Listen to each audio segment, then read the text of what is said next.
Friends, welcome back to our YouTube channel Ruhi classes. आज हम पढ़ने वाले हैं सोशोलॉजी में ही हमारा नेक्स्ट टॉपिक, जो कि है सामाजिक संगठन। आज का हमारा क्वेश्चन होगा, सामाजिक संगठन से क्या आशय है, इसकी विशेषता बताइए। ठीक है, तो सबसे पहले हम ये देखेंगे कि हम कौन कौन से पॉइंट जो है इसमें पढ़ने वाले हैं। तो सबसे पहले हम इसके बारे में पढ़ेंगे कि सामाजिक संगठन किसे कहते हैं, मतलब इससे आशय क्या है। ओके, सेकंड हम पढ़ेंगे सामाजिक संगठन की परिभाषा, और थर्ड टॉपिक हम पढ़ने वाले हैं सामाजिक संगठन की विशेषता। ओके, जो 3 पॉइंट्स हैं इन्हें ही हम आज की वीडियो में पढ़ने वाले हैं।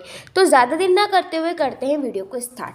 सबसे पहले देखेंगे हमारा फर्स्ट पॉइंट, जो कि है सामाजिक संगठन से क्या आशय है। ठीक है, तो सामाजिक संगठन वह अवस्था है जिसमें समाज की विभिन्न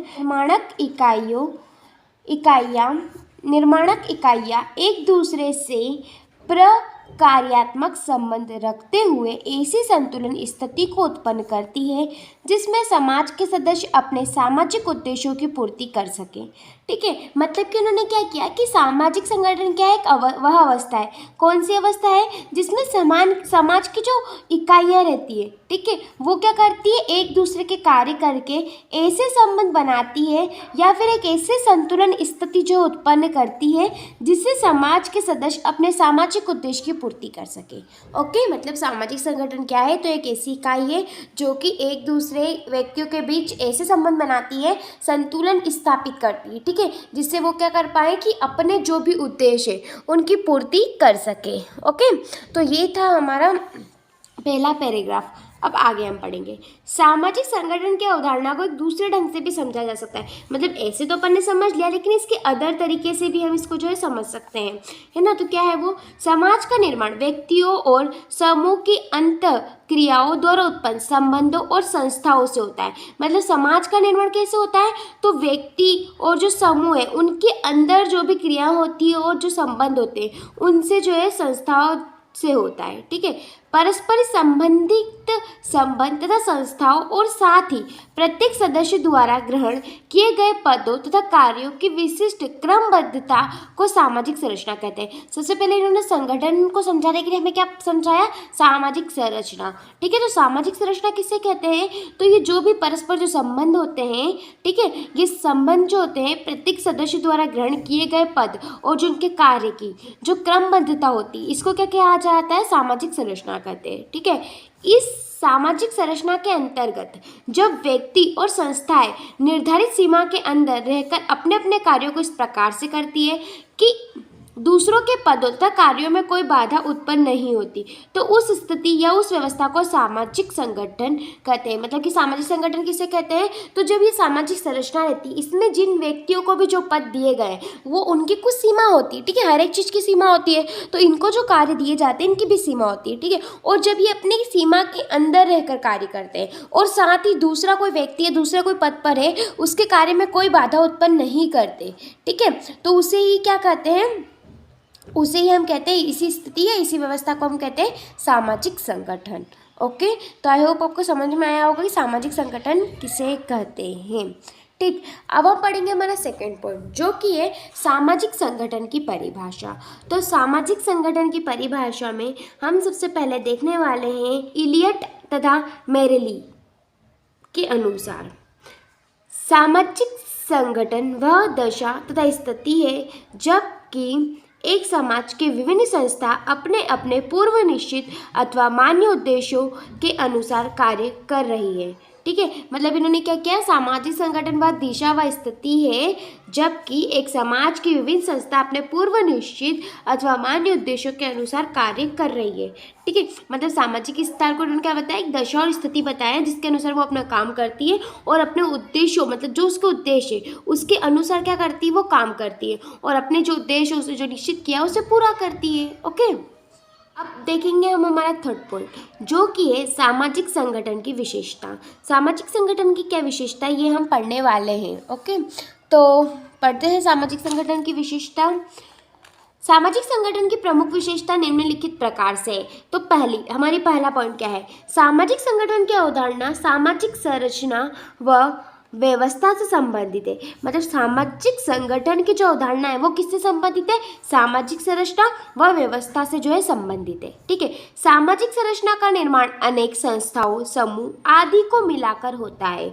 यह एक अधिक इकाई जब आपस में मिलजुल कर कार्य करती है तो एक व्यवस्थित व संतुलन अवस्था उत्पन्न होती है, और इसी व्यवस्थित व संतुलन अवस्था को सामाजिक संगठन कहते हैं। मतलब कि इन्होंने कहा कि जब एक, सबसे पहले तो इन्होंने बता दिया कि सामाजिक संगठन की जो अवधारणा है वो किससे संबंधित है? सामाजिक संरचना से संबंधित है। और फिर इन्होंने कहा कि जब सामाजिक संरचना किससे बनती है, इसका निर्माण किससे होता है? तो अनेक समूह और जो है संस्थाओं से होता है। ठीक है, और साथ में इन्होंने ये कहा कि जब एक या एक से अधिक इकाई मिलजुल कर कार्य करती है तो इनमें जो एक व्यवस्थित एवं एक संतुलन अवस्था उत्पन्न होती है, और ये जो अवस्था उत्पन्न होती है कि मिलजुल कर कार्य कर रहे हैं, ठीक है, तो इसको ही क्या कहते हैं? सामाजिक संगठन कहते हैं।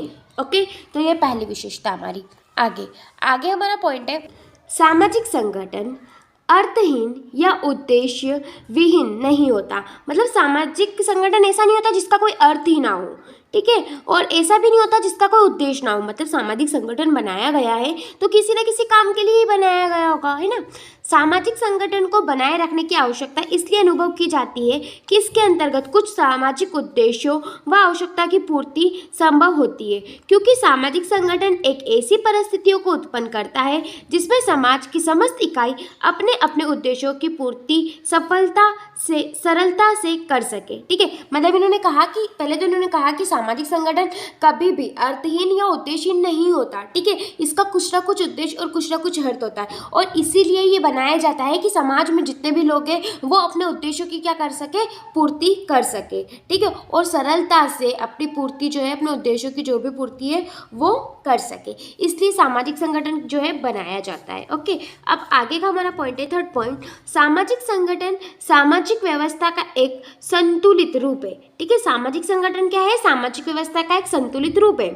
समाज के विभिन्न अंगों और इकाइयों के बीच अंतरक्रिया और परस्पर सहयोग के फलस्वरूप उत्पन्न सामाजिक व्यवस्था की विभिन्न अभिव्यक्तियों के संगठित एवं संतुलित रूप को ही सामाजिक संगठन कहते हैं। मतलब इन्होंने क्या कहा कि सामाजिक संगठन किसे कहते हैं? तो जब समाज के विभिन्न अंग और इकाई जब एक साथ मिलकर कार्य करती है और इस प्रकार संतुलन रूप जो बनता है उनका, ठीक है, तो उसे ही क्या कहते हैं? सामाजिक संगठन कहा जाता है। ओके, तो ये था हमारा थर्ड पॉइंट। अब हम बताएंगे फोर्थ पॉइंट। फोर्थ पॉइंट क्या है?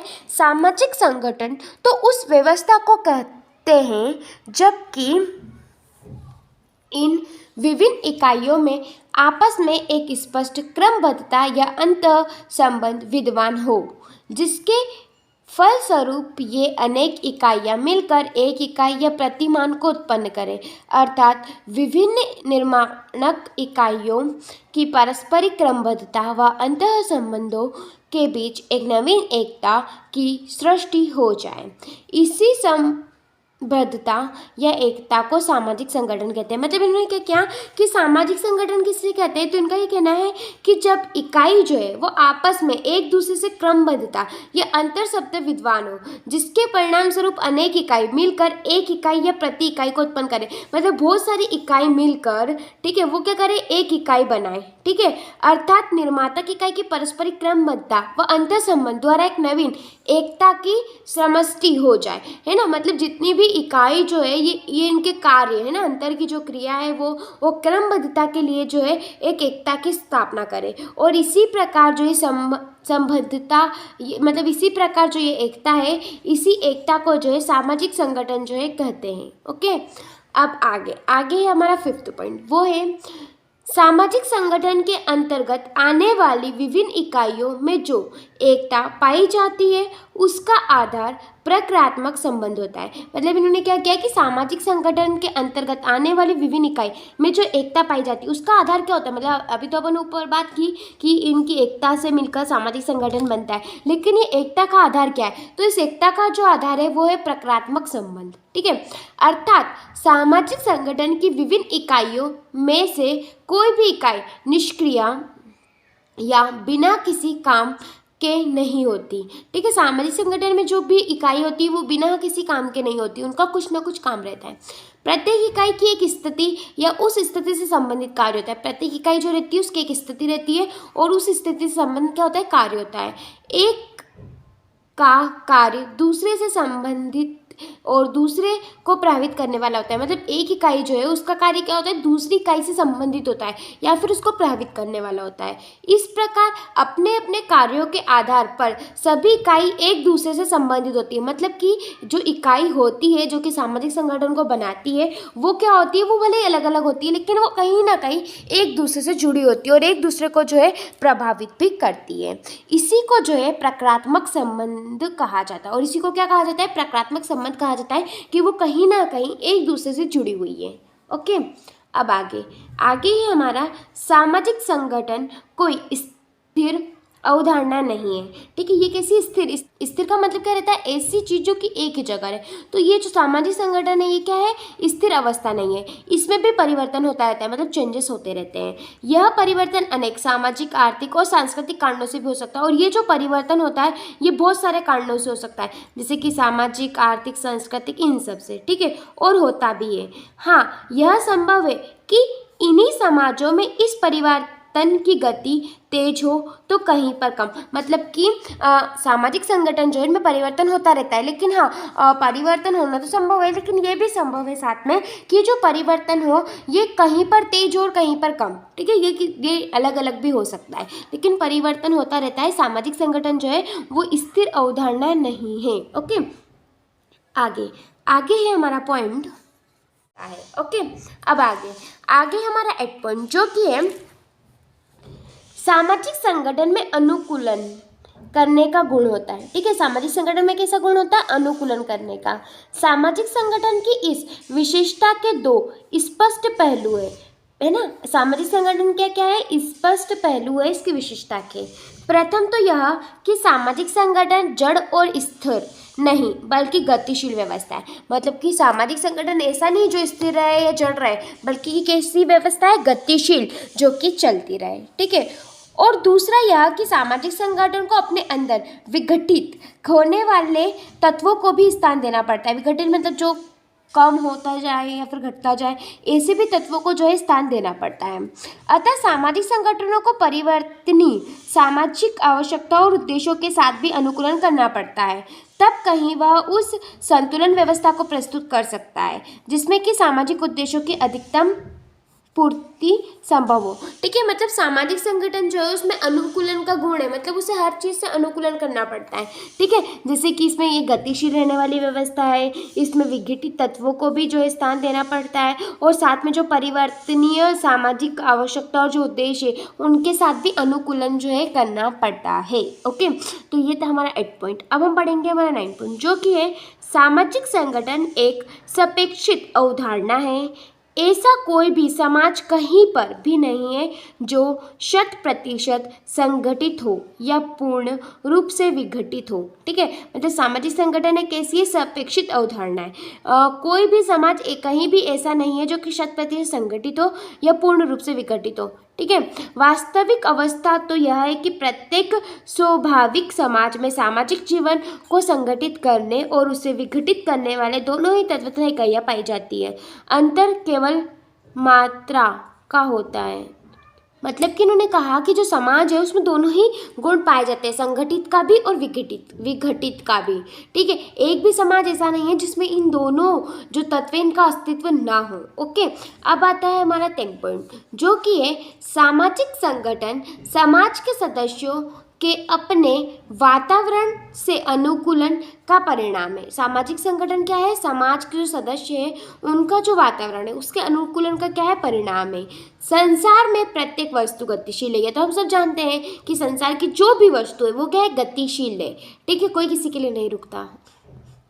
सामाजिक वातावरण या परिस्थितियों में भी निरंतर परिवर्तन होता रहता है। मतलब सामाजिक जो भी वातावरण है, परिस्थितियाँ, उनमें भी क्या होता रहता है, परिवर्तन होता रहता है, चेंजेस होता रहता है।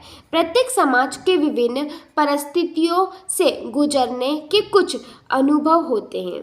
है ना, मतलब प्रत्येक जो विभिन्न परिस्थितियों से गुजरने के क्या होते हैं, अनुभव होते हैं, जिनके आधार पर समाज के विभिन्न अंग एवं इकाई यह जान जाती है कि सामाजिक वातावरण से अनुकूलन किए बिना सामाजिक जीवन व्यतीत करना संभव नहीं है। मतलब कि हर चीज़ में सामाजिक वातावरण वगैरह हर में क्या होता है, परिवर्तन होता है। ठीक है, साथ ही समाज के सदस्य या विभिन्न समूह सामाजिक परिस्थितियों से अपना अनुकूलन सरलता से कर सके। इस उद्देश्य में प्रत्येक समाज में सामाजिक नियंत्रण के कुछ साधन स्थापित होते हैं। ठीक है, मतलब समाज में जो है सदस्य जो है विभिन्न जितनी भी परिस्थितियां हैं उनसे सरलता से जो है अनुकूलन कर पाए और अपने उद्देश्यों को पूरा कर पाए, इसलिए सामाजिक नियंत्रण के लिए कुछ साधनों की भी जो है इस साधन जो है वो भी स्थापित किए जाते हैं। इसके कारण व्यक्ति या समाज मनमाने ढंग से काम नहीं कर पाते और इसी के कारण जब सामाजिक नियंत्रण की जो व्यवस्था की जाती है तो इसी से कोई भी व्यक्ति समाज जो है अपने मन माने ढंग से क्या नहीं कर पाता, कार्य नहीं कर पाता और उस पर समाज में स्थापित व्यवहारों प्रतिमानों के अनुरूप व्यवहार करने के लिए दबाव डाला जाता है। और जो सामाजिक नियंत्रण इसके द्वारा क्या किया जाता है कि वो अपने मन माने ढंग से कार्य नहीं कर पाए, वो समाज के दबाव में आकर ही काम करें। ठीक है, इस प्रकार समाज के विभिन्न सदस्य या इकाई दिन प्रतिदिन के व्यवहार और क्रियाओं के लिए एक प्रतिमान स्थापित हो जाता है।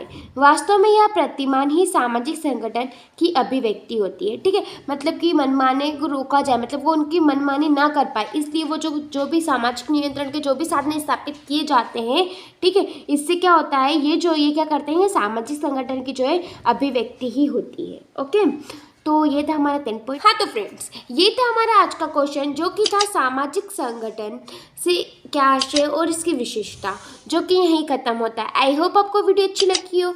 अगर आपको हमारे चैनल से ज़रा भी हेल्प होती है तो प्लीज़ हमारे चैनल को सब्सक्राइब कीजिए, वीडियो को लाइक कीजिए और ज़्यादा से ज़्यादा शेयर कीजिए। Thanks for watching this video.